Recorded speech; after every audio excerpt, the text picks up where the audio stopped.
नमस्कार। आज हम बात करने वाले हैं हाइड्रोलिक फ्लो कंट्रोल वाल्व्स के बारे में। ये वो कंपोनेंट्स हैं जो बड़ी बड़ी मशीनों की ज़बरदस्त ताकत को काबू में रखते हैं। इन्हीं की वजह से प्रिसिजन और सेफ्टी दोनों ही मुमकिन हो पाती हैं। तो सवाल ये है कि इतनी जबरदस्त हाइड्रोलिक पावर की स्पीड को बिल्कुल सटीक तरीके से कंट्रोल कैसे किया जाए। सोचिए, आपके पास एक बहुत बड़ी मशीन को हिलाने की ताकत तो है, पर आप उसकी स्पीड को कंट्रोल ही नहीं कर पा रहे हैं। बस यहीं से शुरू होती है असली इंजीनियरिंग की चुनौती। और इसका जवाब, हाँ, वो फ्लो कंट्रोल वाल्व में ही छिपा है। ठीक है, तो चलिए इसे और समझते हैं। देखिए, इन वॉल्व्स का जो मेन काम है ना, वो है हाइड्रोलिक सिस्टम की स्पीड को कंट्रोल करना। बिल्कुल वैसे ही जैसे हम अपनी कार की स्पीड को कंट्रोल करने के लिए एक्सेलरेटर का इस्तेमाल करते हैं। तो आखिर ये फ्लो कंट्रोल वाल्व होता क्या है? एकदम आसान भाषा में समझे तो ये एक ऐसा वाल्व है जो कंट्रोल करता है कि हाइड्रोलिक सिस्टम के एक हिस्से से दूसरे हिस्से में कितना तेल या फ्लूइड जाएगा। इसे घर के पानी के नल जैसा समझिए, जिससे आप पानी के बहाव को कम या ज्यादा करते हैं। बिल्कुल वही काम। और आखिर में हम हासिल क्या करना चाहते हैं? असल मकसद है एक्चुएटर की स्पीड को रेगुलेट करना। अब ये एक्चुएटर एक सिलेंडर हो सकता है जो आगे पीछे होता है, या फिर एक हाइड्रोलिक मोटर जो घूमती है। मतलब तेल के फ्लो को कंट्रोल करके हम सीधे सीधे ये कंट्रोल करते हैं कि मशीन का कोई हिस्सा कितनी तेजी से हिलेगा। तो इस कंट्रोल को पाने का सबसे सीधा साधा तरीका क्या हो सकता है?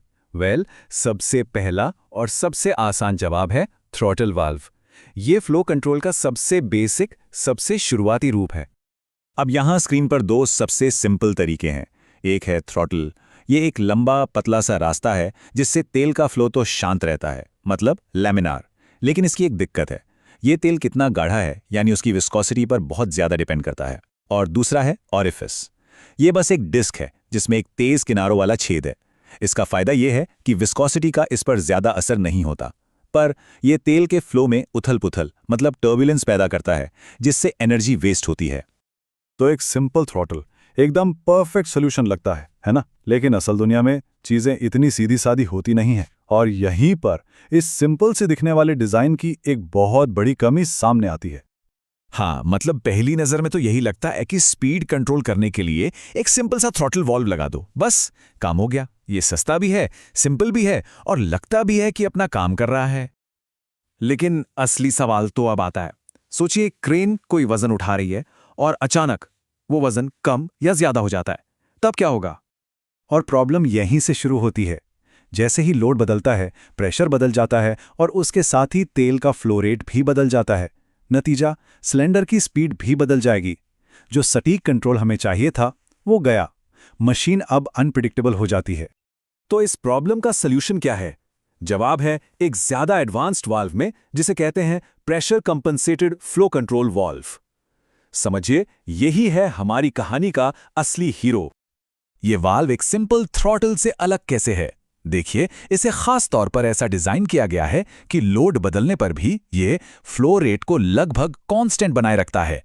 मतलब लोड बढ़े या घटे, सिलेंडर की स्पीड वैसी की वैसी ही रहेगी। तो ये जादू होता कैसे है? ये काफी क्लेवर है। चलिए स्टेप बाय स्टेप समझते हैं। मान लीजिए लोड बढ़ा तो डाउनस्ट्रीम प्रेशर P2 बढ़ जाएगा। वाल्व इसे सेंस करता है, और अंदर एक स्प्रिंग लोडेड कॉम्पेंसेटर स्पूल है जो अपने आप थोड़ा और खुल जाता है। नतीजा, फ्लो रेट मेंटेन रहता है।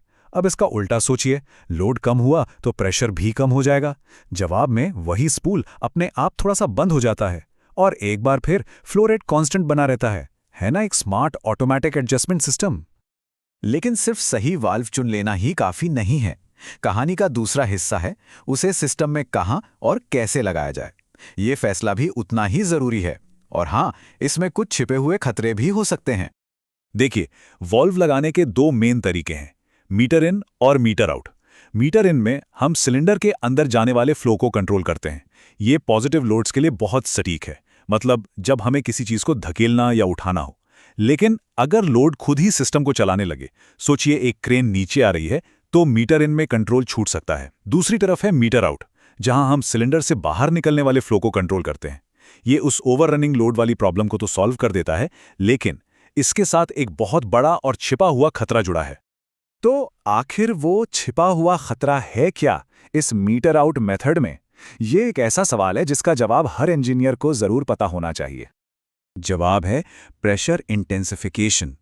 इसका मतलब यह है कि सिलेंडर खुद एक प्रेशर मल्टीप्लायर बन जाता है और प्रेशर को इतने खतरनाक लेवल तक बढ़ा सकता है जो सिस्टम के मेन प्रेशर से भी कहीं ज्यादा हो।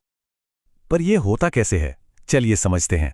सिलेंडर के अंदर जो पिस्टन होता है उसका एरिया एक तरफ ज्यादा होता है और रॉड वाली तरफ का एरिया कम। अब होता यह है कि जब बड़े एरिया पर फोर्स लगता है तो वही फोर्स छोटे एरिया में मौजूद तेल पर ट्रांसफर हो जाता है।